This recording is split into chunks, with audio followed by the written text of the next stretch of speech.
حضرت بلال کی طرف نظر ڈالو،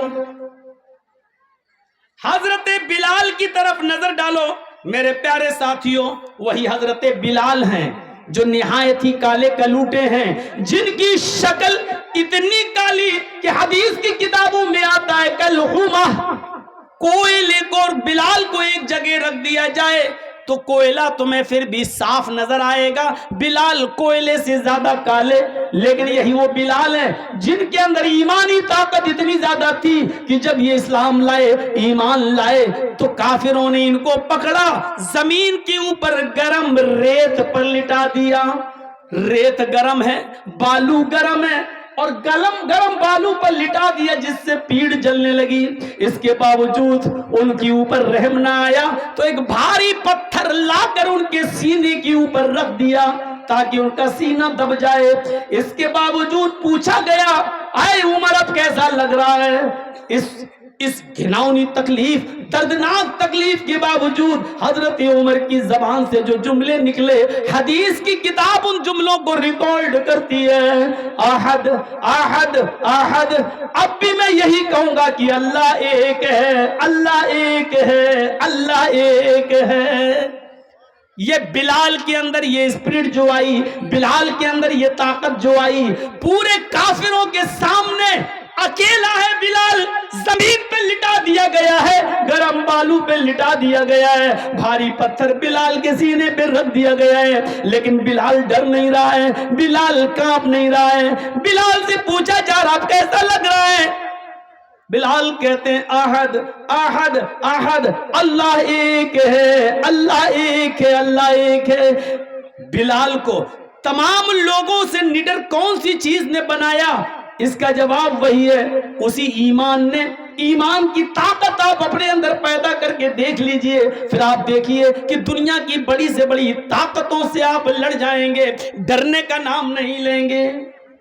صرف ایمان کی طاقت آپ اپنے اندر پیدا کر لیجئے۔ حضرت بلال کو جب احد احد سنا تو ان کو اٹھایا، پھر دوسری جگہ لے گئے، آگ کے انگارے بچھے ہوئے تھے، حضرت بلال کو آگ کے انگاروں کے اوپر لٹا دیا گیا۔ سننا بہت آسان ہے، سن لو گے، آگ کے انگاروں پر لٹا دیا جائے، سننا بہت آسان ہے، لیکن ایک انگارہ اپنے ہاتھ پر، آگ کا ایک انگارہ اپنے ہاتھ کی ہتھیلی پر لے کر دیکھو، آپ کو پتہ چل جائے گا۔ حضرت بلال دیکھ رہے ہیں، جانتے بھی ہیں آگ پر لیٹیں گے تو انجام کیا ہوگا، آگ پر لٹا دیا گیا، ان انگاروں سے چربی پگھل گئی، پیڑ پگھل گئی، چربی کی، پیڑ کی چربی سے آگ اور بھڑک رہی ہے، بجھنے کا نام نہیں لے رہی ہے۔ اب پوچھا گیا بلال اب کیا کہتے ہو؟ کیا ایمان چھوڑا، ایمان سے رشتہ توڑا؟ بلال آگ کے انگاروں پر لیٹے ہوئے ہیں اور چیخ رہے ہیں اللہ احد اللہ احد اللہ احد، اللہ ایک ہے، اللہ ایک ہے، اللہ ایک ہے۔ حضرت بلال کو کافروں نے آگ کے انگاروں پر لٹا دیا، اور پھر بھی حضرت بلال یہ نہیں کہہ رہے مجھے چھوڑ دو، مجھے جانے دو، مجھے معاف کر دو، نہیں نہیں، وہ آج ان کافروں کے سامنے کھڑے ہیں اور یہی کہہ رہے ہیں کہ اللہ ایک ہے، اللہ ایک ہے۔ ایسی منزلیں نہیں ملتی ہیں کہ اللہ کے نبی نے کبھی بلال سے کہا تھا اے بلال، اے بلال، مجھے اللہ نے جنت بھی دکھائی، مجھے اللہ نے جہنم بھی دکھائی، جب میں جنت دیکھ رہا تھا تو مجھے اپنے آگے آگے جوتوں کی آواز سنائی دی، میں نے پوچھا جبریل یہ جوتوں کی آواز کس کی ہے؟ مجھے تو کوئی دکھائی نہیں دے رہا ہے۔ بلال، جبریل نے بتایا کہ یہ بلال ہیں جو دنیا میں ہیں لیکن ان کی جوتوں کی آواز تم جنت میں سن رہے ہو۔ یعنی بلال نے اتنی تکلیفیں اٹھائی ہیں دین کے لیے، ایمان کے لیے، کہ اللہ نے ان کو جنت دے دی۔ اے محمد صلی اللہ علیہ وسلم، دنیا میں جانا اور بلال سے کہہ دینا کہ اللہ نے تمہیں جنت دے دی، تمہاری جوتوں کی آواز میں سن کے آیا ہوں، یہ ایمان کا رزلٹ ہے، یہ ایمان کا نتیجہ ہے۔ ہم اپنے اندر پہلے ایمان پیدا کر لیں اور پھر دیکھیں۔ میرے بھائیوں، میں نے شروعات کہاں سے کی ہے؟ آم کے پھل سے کی ہے۔ اگر گرتا ہے، ٹوٹتا ہے تو آسمان پر نہیں جاتا، زمین پر۔ کیوں؟ جو چیز اپنی بنیاد سے رشتہ توڑ لیتی ہے اس کا مقدر ترقی نہیں ہوتی ہے۔ پستی ہوتی ہے. جو پتنگ اپنی ڈور سے کٹتی ہے تو اوپر نہیں جاتی، نیچے آتی ہے، کیونکہ اس نے اپنی بنیاد سے رشتہ توڑ لیا ہے. آپ کی اور ہماری بنیاد ہے ایمان. اگر اس سے ہم نے اپنا رشتہ توڑ لیا تو کبھی ہم ترقی نہیں کر سکتے ہیں، ہم تنزلی کا شکار ہوں گے، ہم نیچے جائیں گے. خالد ابن ولید نے ایک جنگ کے اندر 9 تلواریں توڑ ڈالی، ہاری ہوئی جنگ کو جیت میں بدل دیا. ہر طرف خالد ابن ولید کے چرچے ہونے لگے. واہ کیا لڑا خالد، کیا لڑا خالد، واہ خالد ابن ولید. حضرت عمر فاروق کو جب پتا چلا کہ لوگوں نے حضرت خالد ابن ولید کی تعریفیں کرنا شروع کر دی تو حضرت خالد ابن ولید کو سپہ سالاری کے عہدے سے ہٹا دیا، کمانڈر ان چیف کے عہدے سے ہٹا دیا. اچھا ایک بات بتائیے، ہم اچھا کام کریں گے تو ہمارا پرموشن ہونا چاہیے یا ڈیموشن ہونا چاہیے؟ پرموشن ہونا چاہیے. حضرت خالد ابن ولید نے 9 تلواریں توڑی، جیت ہاری ہوئی جنگ کو جیت میں بدل دیا، چاروں طرف چرچے ہو رہے ہیں. تو حضرت عمر کو ان کو آگے بڑھانا چاہیے، پرموشن دینا چاہیے یا نیچے؟ عقل تو یہی کہتی ہے کہ آگے پرموشن دینا چاہیے، لیکن حضرت عمر نے الٹا کیا. کیا کیا؟ خالد ابن ولید کو معزول کر دیا، ان کو کمانڈر ان چیف کے عہدے سے ہٹا دیا اور عام سپاہی بنا کر تلوار دے دی. جاؤ اب تم کمانڈر ان چیف نہیں، کسی بھی جنگ میں جاؤ گے تو ایک معمولی سپاہی کی حیثیت سے لڑو گے. لوگوں نے کہا خالد عمر نے تمہاری انسلٹ کی ہے، عمر نے تمہیں ذلیل کیا ہے، تم نے تو بہادری دکھائی ہے جنگ کے اندر، تمہیں تو انعام ملنا چاہیے تھا، لیکن خالد تمہیں ہٹا دیا گیا ہے. چھوڑ دو عمر کو، ہٹ جاؤ، استعفیٰ دے دو، تمہارے لیے بہت سے راستے کھلے ہیں، ادھر آ جاؤ. خالد ابن ولید نے جو جواب دیا وہ ایمان سے بھرا ہوا جواب تھا. خالد ابن ولید نے کیا جواب دیا؟ نحنو نقاتل فی سبیل اللہ ولا نقاتل فی سبیل عمر. ہم جو جنگ لڑ رہے تھے وہ اللہ کے راستے میں لڑ رہے تھے، عمر کے راستے میں نہیں لڑ رہے تھے. ہم نے جنگ اللہ کے لیے لڑی ہے، عمر کے لیے نہیں ہے. ہم معمولی سپاہی بن کر بھی ہم جہاد کریں گے، لیکن عمر کے لیے نہیں، عمر کے رب کے لیے کریں گے. میرے بھائیوں یہ اسلام تھا، یہ ایمان تھا اس زمانے کے صحابہ کے اندر. تم تو اپنے بھولے بھالے جو دور سے آئے ہیں، یہ مسلمان بھائی جو سننے کے لیے آئے ہیں، تم ان کو تکلیف دینے کے لیے ان کے سامنے کھڑے ہو گئے ہو، تم ان کے لیے مصیبت بنے ہو. تم اپنے بھائیوں کو راستہ نہیں دے سکتے ہو، ان کے لیے بیٹھ نہیں سکتے ہو، تم اسلام کے لیے اپنی جان کی قربانی کیا دو گے؟ لعنت ہے، آج کہنا پڑ رہا ہے تم سے، بڑی بدتباش قوم ہو چکی ہو یہ مسلم قوم. کسی سائنٹسٹ نے کہا تھا جب میں نے قرآن پڑھا تو مجھے دنیا کی سب سے بہتر مذہب اسلام لگا، لیکن جب ہم نے دورہ کیا تو دنیا کی سب سے بری قوم ہمیں مسلمان نظر آئی ہے. سب سے اچھا مذہب اسلام لگا، لیکن سب سے بدتر قوم ہمیں مسلمان نظر آئی ہے. یہ قوم ہے ہماری، لاکھ سمجھانے کے باوجود نہیں مانتی ہے اور دوسروں کو تکلیف دیتی ہے. میرے بھائیوں ہمیں سوچنا چاہیے اور چلو بھر پانی میں ڈوب کے مر جانا چاہیے کہ آپ کا خطیب یو پی سے جس کو محبتوں کے ساتھ تم بلاتے ہو، لیکن اس کی اتنی سی بات ماننے کے لیے تیار نہیں ہو. جب میری نہیں مان سکتے ہو تو اسلام کی بات کیا مانو گے اور قرآن کی بات کیا مانو گے؟ میرے بھائیوں اس سے زیادہ میں کچھ نہیں بولوں گا، کچھ نہیں کہوں گا. زیادہ سے زیادہ اتنا باقی رہ گیا ہے کہ میں اپنا دامن اٹھا کر بھیک مانگ لیتا ہوں آپ سے کہ اللہ کے واسطے بیٹھ جاؤ. اب اس سے زیادہ ذلیل کر کے مت دکھائیے مجھے. میں نے بھیک مانگ لی ہے آپ سے، میں نے دامن اٹھا لیا آپ کے سامنے، اب اس سے زیادہ ذلیل مت کریے گا مجھے. بیٹھ جائیے بس، اس سے زیادہ اب ہم کچھ نہیں کہیں گے. آئیے، بڑی اچھی باتیں ہونے لگی ہیں تو اب میں نے آپ کو بتا دیا ہے میرے بھائیوں. خالد ابن ولید کو لوگوں نے بہت بہکایا، ادھر آ جاؤ، ادھر آ جاؤ. یہاں تک کہ ان سے کہا گیا کہ ہمارے مذہب میں آ جاؤ، ہم تمہیں آدھے ملک کی حکومت دے دیں گے اور اپنی شہزادی کا نکاح بھی تمہارے ساتھ کر دیں گے. خالد ابن ولید کو بادشاہ نے آفر دے دیا، ہم آدھی ملکیت آدھی بادشاہت دے دیں گے اور اپنی شہزادی کا نکاح تمہارے ساتھ، شادی تمہارے ساتھ کر دیں گے. عمر نے تمہاری انسلٹ کی، لیکن خالد ابن ولید کا جواب سنیے میرے پیارے ساتھیوں. وہ جواب یہی تھا کہ نحن نقاتل فی سبیل اللہ ولا نقاتل فی سبیل عمر. میں نے جو جنگ لڑی ہے وہ اللہ کے لیے، اللہ کے راستے میں لڑی ہے، عمر کے راستے میں میں نے نہیں لڑی ہے. عمر نے مجھے گورنری یا کمانڈر ان چیف کے عہدے سے ہٹایا ہے. سپاہی تو ہوں میں، ایک معمولی انسان ہو کر بھی میں لڑوں گا، اور جو کام میں نے کمانڈر ان چیف کی شکل میں کیا اس سے بڑھ کر کام ایک معمولی سپاہی کی حیثیت سے میں کروں گا، کیونکہ میں عمر کے لیے نہیں لڑ رہا ہوں، عمر کے رب کے لیے لڑ رہا ہوں۔ میرے پیارے ساتھیوں، یہ جذبہ ہونا چاہیے ہمارے اور آپ کے اندر ایمان کا۔ کوئی عہدے کی لڑائی نہیں تھی، ہم تو مر جاتے ہیں، مدرسے کا اچھا سیکریٹری اس کو بنا دیا ہمیں نہیں، مسجد کا متولی اس کو بنا دیا ہمیں نہیں، اسی پہ جنگیں ہوتی لڑتے، یہاں تک کہ کورٹ میں بھی مقدمے پہنچ جاتے ہیں کہ صاحب میں ہوں رجسٹرڈ ہوں، میں چڑھا ہوا ہوں، مجھے ہٹا دیا گیا۔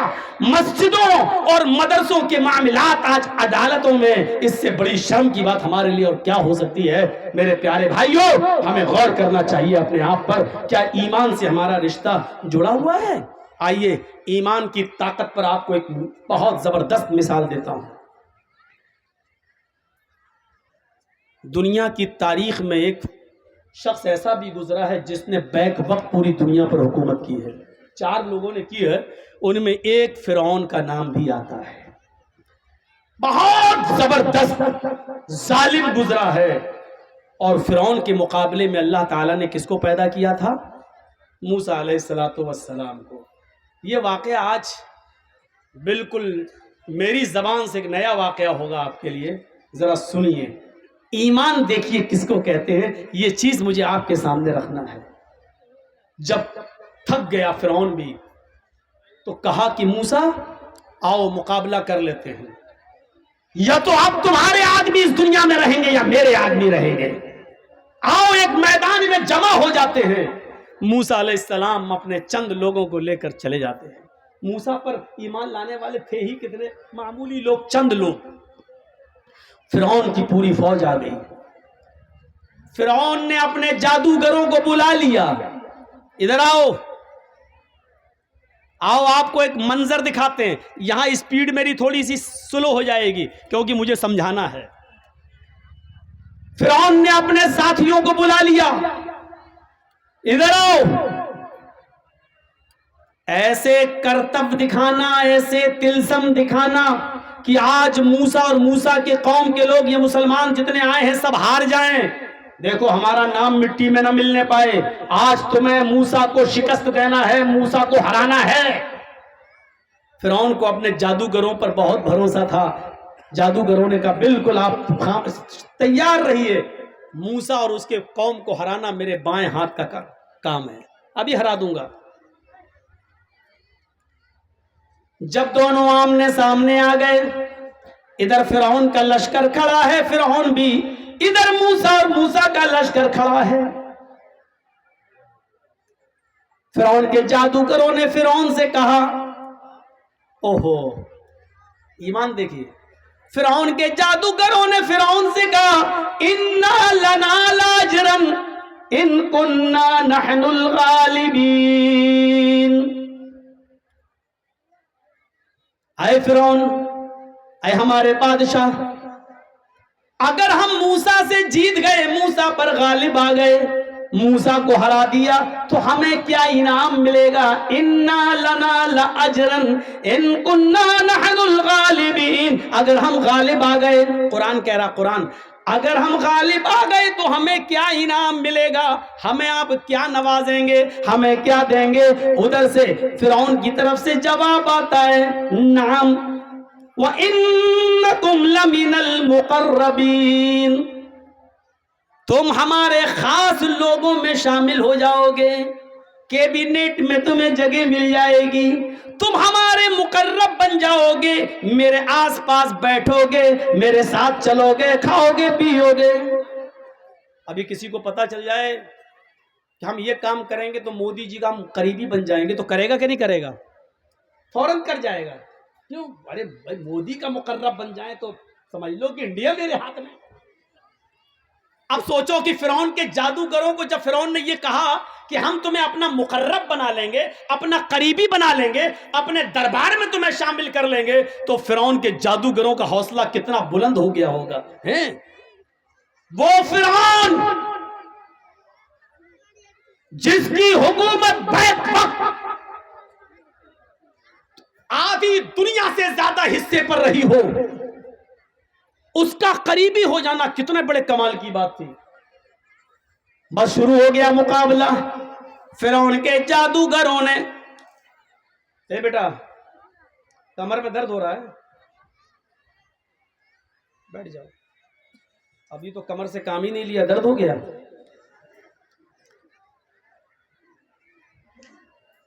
یہی ہوتا ہے. کوئی بھی میرے سامنے اٹھ جائے بیٹھ جائے میں بھول جاتا ہوں کہ میں کیا بول رہا ہوں. تو سنو, شروع ہو گیا مقابلہ. اب مقابلہ جب شروع ہوا تو فرعون کے جادوگروں نے کیا کیا, اپنی رسیاں نکالی اور پھینک دی. وہ رسیاں چلنے لگیں, سانپ کی طرح رینگنے لگیں. موسیٰ علیہ السلام تھوڑا ڈر بھی گئے ہیں, دیکھنے والوں کو سانپ نظر آنے لگا. پھینکی رسیاں, وہ سانپ نظر آنے لگیں. موسیٰ علیہ السلام ڈر بھی گئے. اللہ نے کہا لا تخف یا موسیٰ, موسیٰ ڈرو نہیں. رسیاں سانپ بن گئیں. سانپ تو تھی نہیں, وہ تھی رسیاں, لیکن دیکھنے والوں کو سانپ دکھ رہی تھی. اللہ نے کہا نلقی عصاک, اے موسیٰ جو تمہارے ہاتھ میں ڈنڈا ہے وہ زمین پر مار دو. اب دیکھیے کیا ہوا, مقابلہ دیکھیے کیسا ہو رہا ہے. تمہارے ہاتھ میں جو ڈنڈا ہے اس کو زمین پر مار دو. موسیٰ علیہ السلام نے جو اپنا ڈنڈا زمین پہ مارا, فَإِذَا هِيَ تَلْقَفُ, ایسا لگا وہ ایک اژدہا بن گیا اور اژدہا کی شکل میں آیا, اور آتے ہی اس نے فرعون کے جادوگروں کی رسیوں کو جو سانپ دکھ رہے تھے سب کو کھا گیا, سب کو ہضم کر گیا. جو کھولا منہ سب اس کے منہ میں چلے گئے جتنے سانپ دکھ رہے تھے. فرعون کے جادوگر ہکا بکا رہ گئے ہیں. وہ سمجھ گئے, یہیں سے وہ سمجھ گئے کہ ہم نے جو دکھایا وہ تلسم تھا, ہم نے جو دکھایا وہ جادو تھا, ہم نے جو دکھایا وہ ڈھونگ تھا, ہم نے جو دکھایا وہ مکاری تھی, ہم نے جو دکھایا وہ ایک چال تھی. لیکن موسیٰ نے جو دکھایا وہ مکاری نہیں ہے, وہ چال نہیں ہے, وہ جادو نہیں ہے, وہ اللہ کی مدد ہے. موسیٰ نے جو دکھایا وہ جادو نہیں ہے. وہ سمجھ گئے. وہ یہ بھی سمجھ گئے کہ اب بالکل بچنے کا راستہ نہیں ہے. بیک وقت جیسے ہی انہوں نے دیکھا کہ ہماری رسیوں کو جو سانپ نظر آ رہی تھی موسیٰ کا اژدہا کھا گیا, موسیٰ نے جو ڈنڈا مارا وہ اژدہا بن گیا اور کھا گیا. وہ سمجھ گئے کہ میری حالت خراب ہے. موسیٰ نے جو دکھایا وہ موسیٰ کا کمال نہیں, موسیٰ کے رب کا کمال ہے. ابھی تو وہ فرعون سے مانگ رہے تھے کہ کیا ہمیں کیا انعام دو گے, ہمیں کیا روپیہ پیسہ دولت زمین و جائیداد کیا دو گے. ابھی تو وہ یہ مانگ رہے تھے, لیکن جیسے ہی دیکھا کہ فرعون کی جادوگروں کی رسیوں کو جب موسیٰ کے اژدہے نے کھا لیا تو وہیں سے چیخ پڑے آمنا برب العالمین رب موسیٰ و ہارون. فرعون کے سامنے چیخ پڑے, ہم ایمان لے آئے رب العالمین پر, ہم اللہ رب العالمین پر ایمان لائے, ہم اس رب پر ایمان لائے جو موسیٰ کا رب ہے, جو ہارون کا رب ہے. آمنا برب العالمین, ہم ایمان لائے رب العالمین پر, رب موسیٰ و ہارون, موسیٰ کے رب پر, ہارون کے رب پر. ایک جملہ یاد رکھنا, کیا لائے؟ ایمان. ابھی تک کافر تھے, اب ایمان لائے. اب ہم آپ کو دکھاتے ہیں ایمان جب لے آئے, بنیاد سے جب جڑ گئے تو ایمان لانے کے بعد ان جادوگروں کی طاقت کا حال دیکھیے کیا ہوتا ہے. ابھی تک ایمان نہیں تھا تو رسی کو سانپ بنا رہے ہیں. ایمان جب پیدا ہو گیا ان کے اندر تو اب کیا ہوا؟ فرعون نے دیکھا یہ تو پانسا ہی الٹ گیا ہے, ہم تو لائے تھے موسیٰ کے خلاف, یہ سب ہمارے خلاف ہو گئے. اب کیا ہوگا, اب کیا ہوگا؟ تو فرعون نے کہا اے جادوگرو تم بہت بڑی غلطی کر رہے ہو, میری اجازت کے بغیر تم ایمان لے آئے, میری اجازت کے بغیر تم ایمان لے آئے, بہت غلط کام تم نے کیا ہے.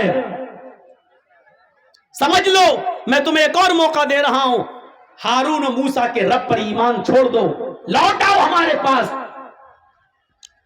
انہی جادوگروں نے جو ایمان لے آئے, اب جواب کیا دیا فرعون کو, اس جواب کو دیکھو, اس میں ایمان کی طاقت چھلکتی ہوئی نظر آتی ہے.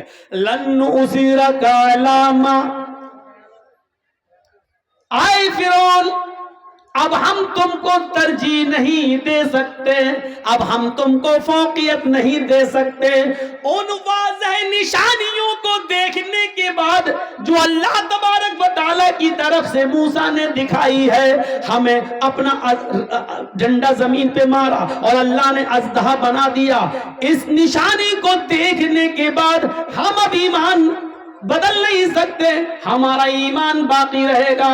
آئے فرعون سن لو کان کھول کر، اب تو ہمارا کچھ بھی کر لو، اب ہم کچھ بھی نہیں کریں گے، ہمارا ایمان اب رب العالمین کے اوپر ہو گیا۔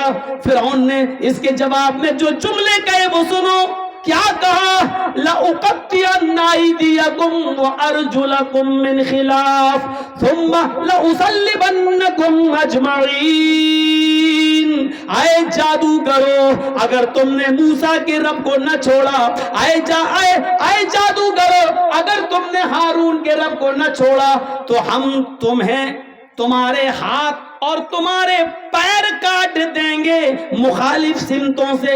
لَأُقَطِّعَنَّ أَيْدِيَكُمْ وَأَرْجُلَكُمْ مِنْ خِلَافٍ، ہم تمہارا دائنا ہاتھ کاٹیں گے تو الٹا بایاں پیر ہم تمہارا کاٹ دیں گے، اور اگر ہم نے بایاں ہاتھ کاٹا تو دایاں پیر ہم تمہارا کاٹ دیں گے۔ تمہارا ایک ہاتھ اور ایک پیر کاٹیں گے، اگر ہاتھ دایاں کاٹا تو پیر بایاں، اور پیر اگر ہم نے دایاں کاٹا تو ہاتھ بایاں، ایک پیر اور ایک ہاتھ ہم تمہیں کاٹ دیں گے۔ ثم لأصلبنکم اجمعین، اور اس کے بعد ہم تم سب کو سولی پہ لٹکا دیں گے، ہم تم سب کو سولی پہ چڑھا دیں گے۔ اس کے جواب میں ایمان چونکہ پیدا ہو چکا تھا، فرعون سامنے تھا، فرعون کا لشکر سامنے تھا، لیکن اس کے باوجود جب ایمان پیدا ہو گیا تو اس کے جواب میں انہوں نے کیا کہا؟ فرعون کے جادوگروں نے جو ایمان لائے کیا کہا؟ فَقْضِ مَا أَنْتَ قَاضٍ، فَقْضِ مَا أَنْتَ قَاضٍ، اے فرعون تجھے جو کرنا ہے کر، میرا ہاتھ کاٹنا ہے کاٹ، میرا پیر کاٹنا ہے کاٹ، مجھے سولی پہ چڑھانا چڑھا دے، مجھے پھانسی دینا ہے پھانسی دے دے۔ انت قاضٍ، تو قاضی ہے، تو جج ہے، تو جو چاہے کر، تجھے اختیار ہے کر لے، لیکن اتنا یاد رکھنا انما تقضی هذه الحیات الدنیا، تو صرف دنیا کی زندگی کا فیصلہ کر سکتا ہے، آخرت کی زندگی کا فیصلہ تو نہیں کر سکتا۔